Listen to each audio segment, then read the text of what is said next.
welcome to The Great Detectives of Old Time Radio. From Boise, Idaho, this is your host, Adam Graham. If you have a comment, email it to me, box13@greatdetectives.net. Follow us on Twitter at Radio Detectives and become one of our friends on Facebook, facebook.com/Radio Detectives. Also, check out our ever-growing YouTube archive. We've got all but the most recent episodes of The Great Detectives of Old Time Radio there, and at this point we're adding episodes of The War, so you can check it out, youtube.greatdetectives.net. In a moment, we're going to begin today's episode of Richard Diamond. The original air date will be October the 4th of 1950, and it'll be the Pete Rocco case. But now, a word from our sponsors. The Malicious Life podcast, sponsored by Cyber Reason. Almost every episode we play on this series involves a crime. It's investigated, solved, unraveled, and the bad guys taken care of thanks to our heroes, be it Richard Diamond, Boston Blackie, Johnny Dollar, Joe Friday, or any of the other detectives we've had on the podcast. Of course, there are some details of these crimes that are very specific to the 1940s and 50s. But at their core, many of these same crimes could be committed today, or they could have been committed 60 years previously. Today, there's a whole slew of new crimes. Crimes which Johnny Dollar or Boston Blackie couldn't do anything about. These are crimes we have to protect ourselves against. Of course, I'm talking about cyber crimes. From spam and spyware to Trojan horse viruses and now ransomware, these cybersecurity menaces, they threaten our finances, our identity, and in some cases, even our own physical safety. And it's not just a threat for individuals, but for large corporations and for governments as well. But how did we get here? You can find the answers in Malicious Life, a fascinating podcast hosted by Ran Levy and sponsored by cybersecurity company Cyber Reason. In documentary style, this 6-episode podcast explores the real-life stories behind the early hacking culture and the first computer viruses, as well as the rise of spam. In the course of the series, Levy will discuss botnets, DDoS attacks, and hacktivists, and finally talk about the latest headline-grabbing cyber threat, ransomware. The podcast features thoughts from cybersecurity experts who have been at the forefront of these new challenges. Malicious Life is a worthwhile listen if you're concerned about cybersecurity or want to know more about the little-known history of the cybersecurity threats that have shaped our world. You can listen to Malicious Life by going to malicious.life and clicking the listen link at the top of the page, or going to mlife.podbean.com. Now let's take a listen to Richard Diamond. Listen while the makers of Rexall drug products and 10,000 independent Rexall family druggists bring you Dick Powell as Richard Diamond, private detective.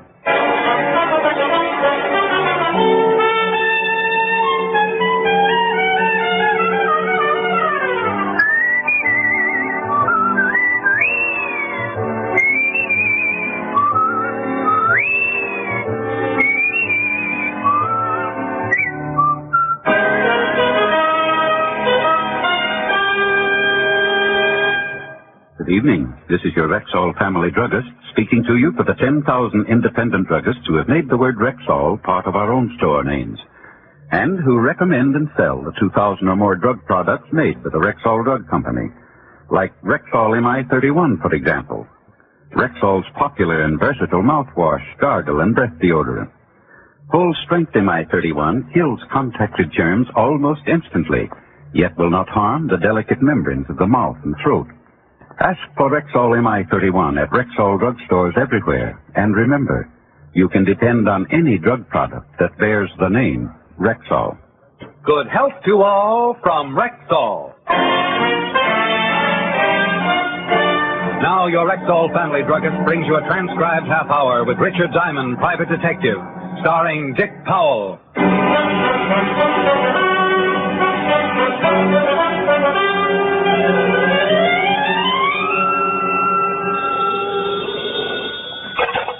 Diamond Detective Agency.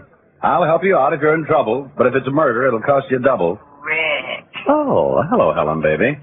What's new with the wealthy? Not much. Only we had a date last night, remember? Well, did we have fun? Oh, loads. Only we'd had more fun if you'd shown up. Now, Helen, don't overestimate me. I don't. Oh.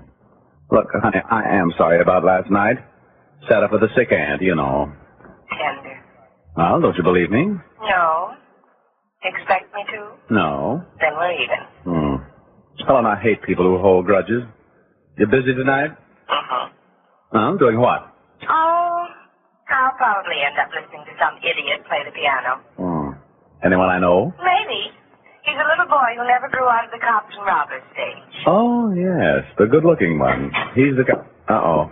Client just walked in. I'll call you back and squirm later. Bye. Diamond, In the rough. What can I do for you? you seen the morning papers? Only the funnies. Seen the story on page 2? Hey, what are you, a traveling quiz show? Look at it. Pete Rocco broke out of prison. That's right. You sent Pete up for murder. He always said he'd get out and take care of you. Gee, I wish I hadn't cut my fingernails. I got nothing to chew. You better find something. Pete's a nasty little boy. Well, what's all this to you? My name's Danny. Danny Rocco. I'm Pete's brother. Oh, looking for a piece of cheese? I found one. Get your hat, Shamus. There was a bulge in Danny's coat pocket that hadn't come with the suit. Believing in the safety first slogan, I picked up my hat and was led to a car outside. We drove through town and then to Mulberry Street near 5 Points to the section that used to be the heart of Little Italy. We stopped in front of a cigar store. Okay, Diamond, get out. Oh, it's so comfortable here. Come on, move. Well, if you put it that way.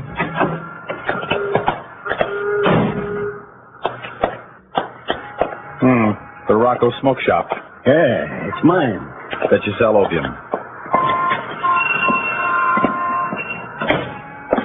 In the back, behind those curtains. That's far enough. Ma! Hey, Ma! I'm right here, Daniel. You know I don't like shouting. Standing in the doorway was a little gray-haired old lady with a sweet, tired smile on her face. If this was Pete Rocco, he wore quite a disguise. You Richard Diamond? I've given up on denying it. Sit down, please. Daniel, stop looking mean. Go outside and tend the shop. Oh. Daniel. Okay, Ma. Well, now I've seen everything. Daniel's a good boy, Mr. Diamond. But one must be stern at times. Oh, yes, one must. You're probably wondering why I sent Daniel to bring you here. Well, I have thought about it between prayers. Mr. Diamond, I tried to raise my boys the best I could. Peter and Daniel had every chance for success, but Peter failed me. He killed a man. Go on. I trained my boys to be pickpockets.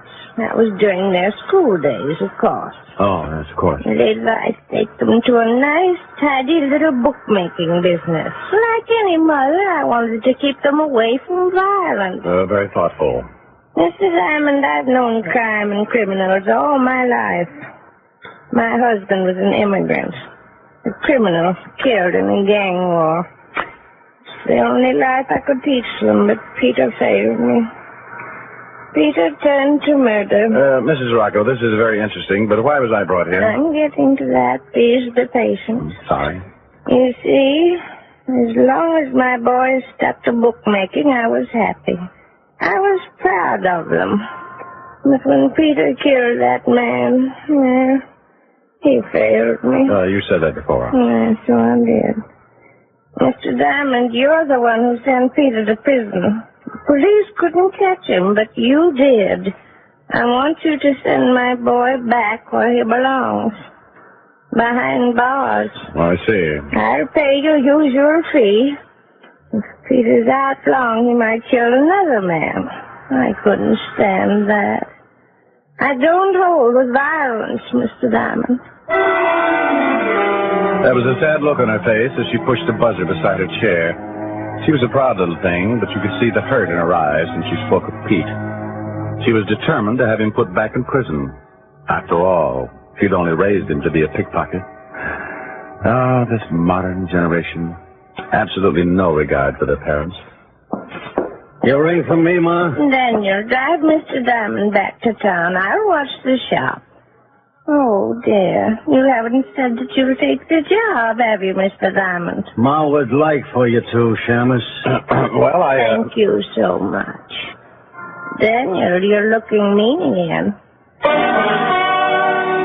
Danny drove me downtown. Instead of going to my office, I went to the 5th Precinct, where I found Sergeant Otis laboring over a crossword puzzle. Poor Otis.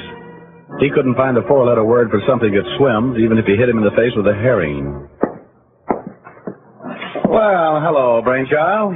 What? Oh, you. Clever as always, I see. Shamus, why don't you dig a hole and jump in it? And disturb your wormy relatives? Oh, perish the thought. Get lost. My, I'd be touchy today. Well, can't you see I'm working a puzzle? See it? Yes.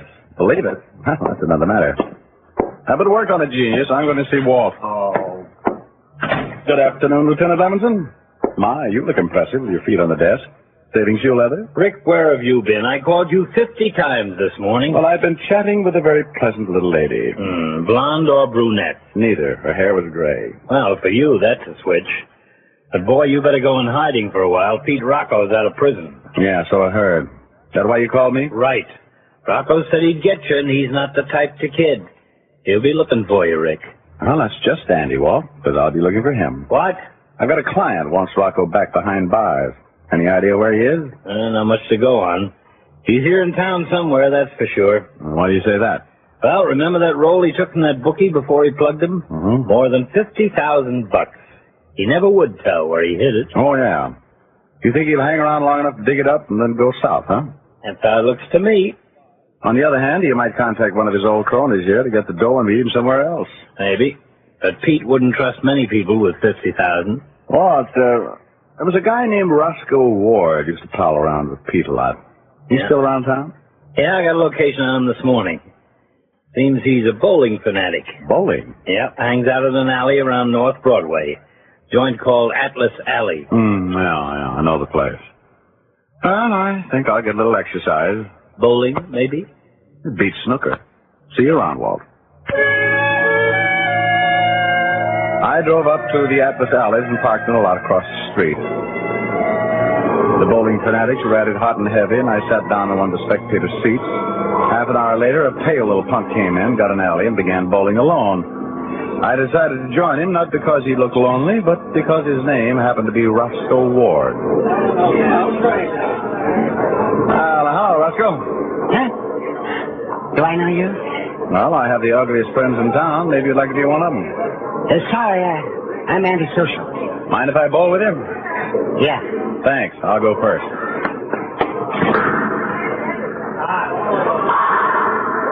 Oh, I knocked them all down. Now, what'll you play with? Hey, that's not bad. You got a swell approach. Thanks. What's your pitch anyway? What do you want from me? I'd like to meet some of your friends, Roscoe. Like I said before, I'm antisocial. So's your friend I want to meet. Just got back in town and won't let anyone see him. What? Hey, now I remember you. The name's Diamond. Good memory. Let's try it again. Know where Pete Rocco is? Oh, so that's it, huh? But you better head for the Catskills. Word says that Petey's going to put a slug through your private eye. Yeah, so I heard. I thought I'd look him up and beg for mercy or something. Yeah, I bet. But sorry I can't help you. You'll look it. But if I should see Pete, I'll tell him you was looking for him. Yeah, you get a big kick out of that. Now beat it, leg man. I got a bowl. Roscoe went back to his game, and I left the alleys. The only thing I knew about Pete Rocco was that somewhere in this city of millions he was waiting to kill yours truly. Not a pleasant thought, but then I'm not in a very pleasant business. I crossed the street to the parking lot and went to my car. Hi, pal. Been waiting for you. Wow, Pete Rocco. Yeah. Get in. You look thinner, Pete.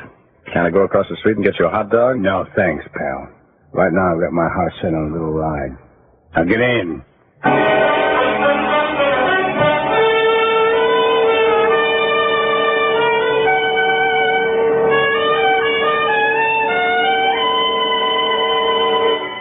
Before we continue with the adventures of Richard Diamond, private detective, here's your Rexall family druggist. Last week, a customer told me that Something I really like about Rexall Milk of Magnesia is that one bottle won't be so thick I can't even pour it, and the next one's thin and watery. Somehow, Rexall Milk of Magnesia always seems to be just right. well, ma'am, that's because every bottle of Rexall Milk of Magnesia has to meet an exacting standard of viscosity, or it won't wear the Rexall label. What do you mean by viscosity? Well, an easy definition would be the degree of thickness in a liquid. Now, Rexall scientists conduct scientifically precise tests on every batch of Rexall Milk of Magnesia to make sure it meets this constant standard of viscosity, because that's one big reason why you'll always get a uniform dosage from every bottle. Oh, and I thought it was all just an accident. Oh, no, ma'am. There are no accidents behind the fact. You can always depend on any drug product that bears the name Rexall.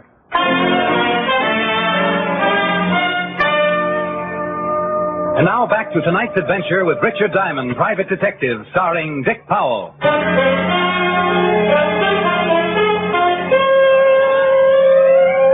With a gun pointed at me and Pete Rocco at my side, I followed directions and drove to a Harlem address. Pete led me upstairs and into a half-furnished flat. Far enough. Now sit right here, bright boy. That's good. You know, pal, I've been waiting a long time for this. Well, you always were the patient type. What are you waiting for now, Pete? An audience? Oh, I'm in no hurry. You just sit there and square it for a while. Who's there? It's me, Roscoe. Well, hello, Snoopy. Can you beat this guy, Petey? He was looking for you. Let's not rub it in, boys. What you waiting for, Petey? Take care of him. Let's beat it. Shut up. We don't leave till I get word it's all clear to pick up the money. Yeah, but when are you going to find out? Who's going to let you know? Don't get too nosy, Roscoe. Diamond, after you picked me up, I had a rough time. During that trial, I didn't know what they were going to throw at me. Life or the chair. Just had to wait. Well, that's what you're going to do. You're going to sit there and you're going to wait. When you're least suspecting it, I'm going to put 3 slugs through your head. My barber won't like this. Yeah, just keep making cracks, wise guy. You'll break before long. Yeah, you'll break before long. Is there an echo in here? Roscoe, did you shake that police tail? Yeah, he's still looking for me in the bowling alley. Good. Tie Diamond up tight and keep an eye on him. I'm going out for a while. Oh, Pete, you ain't going to take a chance on getting seen. Shut up. Been away for 5 years. I'll do what I want. Now tie him up.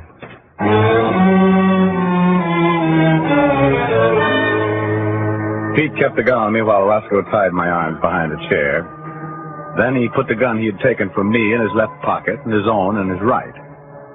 He resembled a walking armory as he went out the door. You know, Snoopy, you're not so bad. Oh, now watch it, Roscoe. You'll hurt my feelings. Pete's a rough boy. I'm going to enjoy watching him settle with you. Oh, you have such simple tastes. What's in this for you? Pete giving you a cut? Yeah, if he ever gets around to picking up the dough. He's got to wait until he gets the all-clear signal out. Oh, so there's someone else in this. Who, Roscoe? I don't know. If I did, I wouldn't yap to you. No, it's too bad you'll be a corpse soon. Oh, thanks for the pleasant thought. No, I mean it. That strike you made at the bowling alley tonight, that just wasn't luck. You got a swell approach. You think so? Yeah. That's where I have my trouble, with my approach. But when Pete gives me my cut of the dough, I'm going to buy me an alley and bowl all the time. Oh, how exciting. Say, you want to give me a few pointers? What? The approach. Maybe you could help me improve mine, huh? Now, look, this floor is kind of slippery. Now, watch. Now, I always hold the ball like this. You see? I swing it back and approach like this. There. How'd it look to you? Well, I couldn't see too well from here. Suppose you untie my hands. Oh, no. You got to stay tied there. I'm afraid I can't help you then. Come around this side. I can't see through that table. Oh, all right. Yo, I got it. I'll slide towards you this time. All right. There. What do you think of that? Well, I won't hurt you now. No, go on. Be brutal. Well, it's too sloppy, Roscoe. You keep your head up too high. The head, huh? Oh, yeah, sure. And keep the head down. That's right. Ward followed instructions and kept his head down, low, just in line with my foot. Chalk up a strike for Diamond. He went down like the number 10 pen. I managed to work my hands up over the back of the chair, then a few calisthenics and my hands were in front of me, still tied, but free enough to call Walt Levinson on the phone. 15 minutes later he arrived, put the cuffs on Ward, and untied me. There, you're loose. You know, maybe I should have kept you tied up. You might stay out of trouble then. You're so considerate, Walt. I'll put some men around the house. When Pete comes back with... Uh-oh. Maybe him now. Otis, bring Roscoe Ward over here. Come on, Ward. Ward, you pick up that phone and act like nothing's happened. Hold the receiver so we can hear who's on the line. If you don't, I'll see that the judge throws the book at you. Hello. Roscoe? Yeah. Is this Pete? Of course, you dope. Hey, anything wrong up there? Wrong? Oh, no, Pete. No, everything's fine. You sound funny. Take the phone over and put the receiver in front of Diamond. Sure, Pete. He said. I heard him. Give me that phone. Hello, Pete. Check up to see if I'm comfortable? How long you been loose, pal? Come again? Diamond, I left you in a chair across the room. The phone don't reach that far. Well, Pete, you're getting smarter. Yeah, thanks. Too bad I'll have to postpone those 3 slugs in the head. But maybe later. I'm glad you said maybe, Pete. I have different ideas. Yeah, we'll see, pal. We'll see. Well, he tricked us, Walt. He won't be back here. Does this bird know where he is? I don't think so. Roscoe, you mentioned that Pete had to wait for the word from someone before he could pick up that money. Who is that someone? I told you before, I don't know. Look, punk, you're all through. Help us out and you'll get a better deal in court. Yeah, but if I knew, I'd tell you. All I know is that Pete won't go near the door until this someone gives him the green light. No. I think he's telling the truth, Walt. Take him downtown and book him. I'm going visiting. I drove back out Mulberry Street to the Rocco cigar store. I was hoping Pete's brother, Dan, might remember some of Pete's old hangouts. I wanted to wrap up this case quickly for 2 reasons. 1, Pete was a killer, might kill again at any minute. And 2, I might be the one he'd killed. Diamond? Oh, yeah. Hello, Danny. I'm trying to get you in your office. I think I know where Pete is. Hello, Mr. Diamond. I'll tell you later. I do hope you have something to report. Well, not much, Mrs. Rocco. I met your son today on the wrong side of a gun. I don't know where he is now. Oh, well, that's too bad. But you will catch him, I'm sure of that. Peter must be punished. I don't hold with violence, Mr. Diamond. Ma, don't you want me to drive you over to visit Mrs. Montelli? Oh, well, that would be nice, Daniel. I'd like that. Well, you get your wrap and we'll go now. All right. And, Mr. Diamond, remember, I want my son caught quickly before he can kill again. Good day. Now then, Danny, what were you saying about Pete? I know where you can locate him. I didn't want to talk in front of Ma. I want to kept out of this. Go on. Pete called me a little while ago. He's coming over tonight. I'm taking Ma to visit a friend, so she'll be out of the way. Tonight's your chance, Diamond. Tonight. I made plans to meet Danny out in front of the shop around 8. Then I went back to my office. I called Helen, wrote my dinner date for that evening, and waited as the hours ticked by. 7:30, and I was ready to go. Pete had taken my gun earlier, so I slipped a spare in my pocket and drove to the cigar store. I parked down the street, walked halfway up the block, and met Danny. Diamond? Yeah. Our boy showed up yet? No, but he should be here soon. Come on. We walked up to the shop, and Danny unlocked the door. The shop was dark as I entered, and I tripped over something on the floor. Hey, can we have some light in here? Sure. Why not? That's better. And then I saw what I'd tripped over. Pete Rocco with 6 bullet holes in his body. And then it was clear. Why had Pete come here? To get the money. That made the strong-arm boy behind me the contact.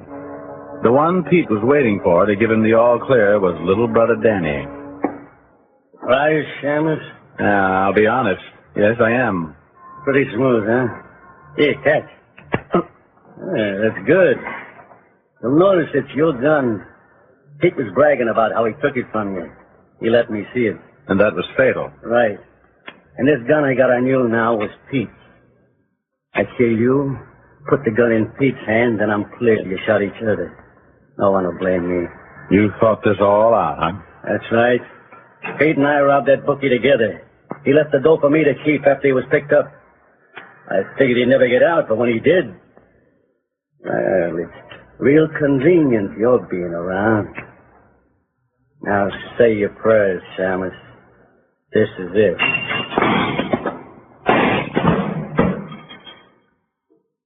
Is he? Is he dead, Mr. Diamond? No, you hit him in the shoulder. Better call an ambulance, though. Yes.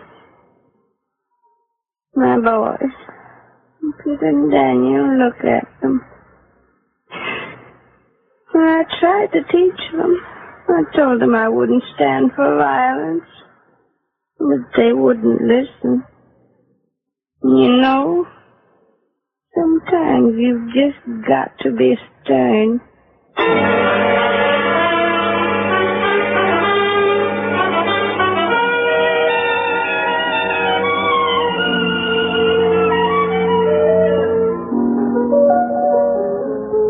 You rang for me, Miss Helen? Yes, Francis. Will you fix us some drinks, please? Soda with mine. And you, Mr. Diamond? No, I'll take soda too, Francis. About a jiggerful.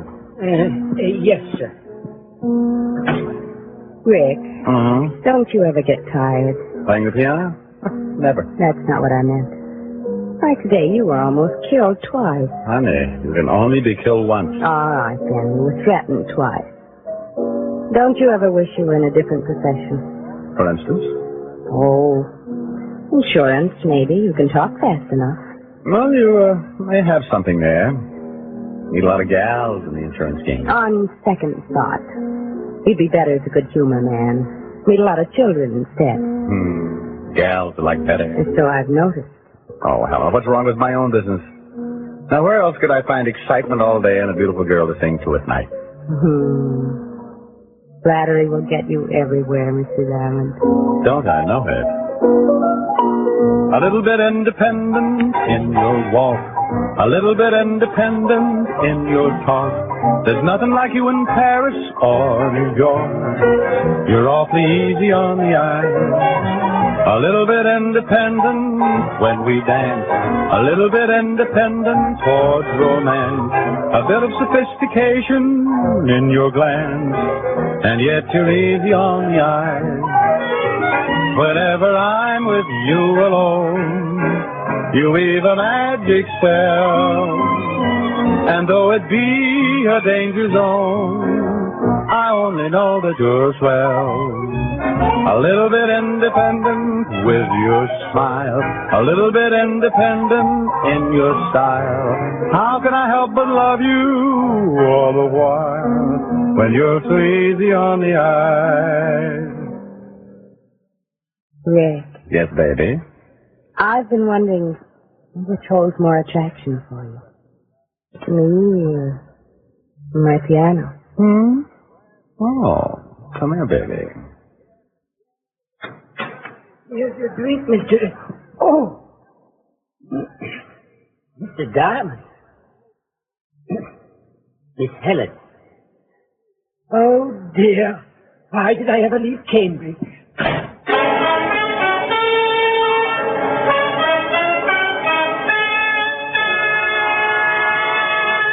Again, here's your Rexall family druggist. Whenever you have a headache, remember this about Rexall aspirin. When taken with water, the 5 full grains of pure aspirin in every Rexall tablet are ready to go to work for you even before they reach your stomach. So whenever you have a headache, remember that about Rexall aspirin. Ask for it at Rexall drugstores everywhere. And remember always, you can depend on any drug product that bears the name Rexall. Good health to all from Rexall.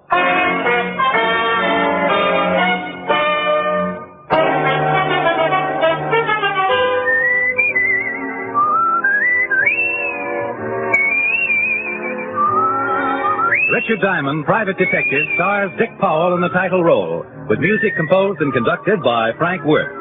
Look for Dick Powell in the Metro-Goldwyn-Mayer production, Right Cross, in which he co-stars with June Allison and Ricardo Montalban. Richard Diamond, Private Detective, is transcribed in Hollywood by Jaime Del Valle. This is Bill Foreman inviting you to be with us next week at this time when we will again present Dick Powell as Richard Diamond, Private Detective.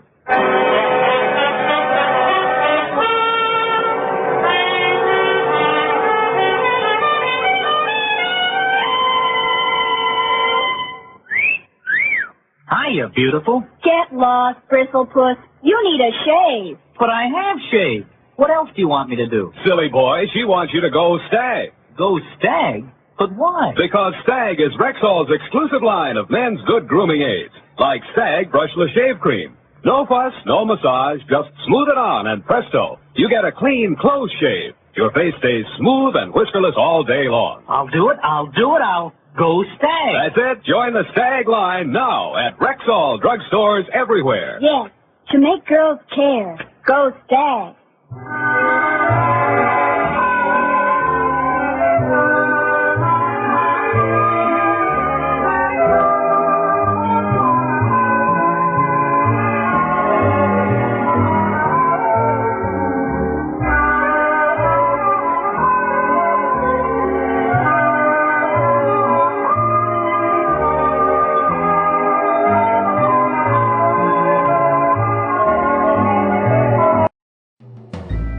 This is Andrea J. Graham, author of the Web Surfer series, and of Madam's Wife. You're listening to the Great Detectives of Old Time Radio.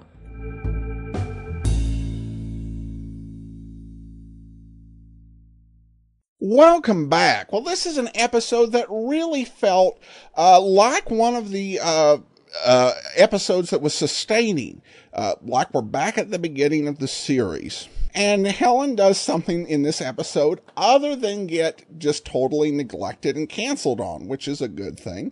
And we hear Diamond sing. I have to admit that I was suspecting something was going on with Rocco's family, but I guess totally wrong.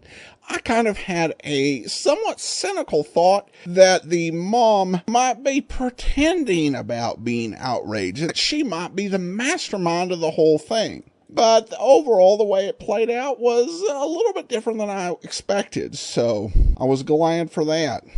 Now we turn to listener comments and feedback, and we start with Karin, and I'm probably pronouncing that name wrong because it's a very different spelling. But anyway, they write, I listen regularly to your program and enjoy it very much. The other night you were talking about the Rexall pharmacist. His name is Griff Barnett, and in fact, he is an actor.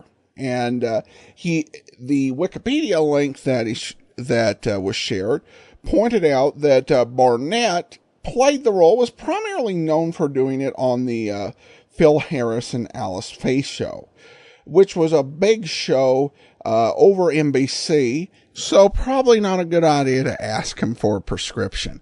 Thanks so much for sharing, and it was good to learn about him. Regarding episode 2249, the bald head case, Stephen comments, I think the scene with Diamond on the table needling the murderer while his life is literally in her hands is great. Totally unnecessary, as you pointed out, but the suspense is fantastic. Yeah, it reminds me of a similar thing that Johnny Dollar did when John Lunn was in the role of a couple of years after this was podcast. I'd wondered if that treatment that they mentioned was even real, and according to Christopher, it was. In regards to the hair treatment in the recent Richard Diamond episode, apparently they were quite common, as evidenced by the opening sequence of the Major and the Minor. Ginger Rogers is a Revigorous System treatment girl who makes house calls. She shows up at Robert Benchley's apartments with some strange apparatus to give him a treatment. She explains this job is her last chance. She's had 25 since first arriving in New York. She took two week, of course, and put her stuff in Hawk to join the union. Unfortunately, her client has other ideas, gets fresh as she clobbers them, and decides to move back to Idaho. I imagine it had to be somewhat common for movie audiences to get the reference. Keep up the good work. Moving back to Idaho, I guess early adopter trend, Ginger Rogers' character in that one.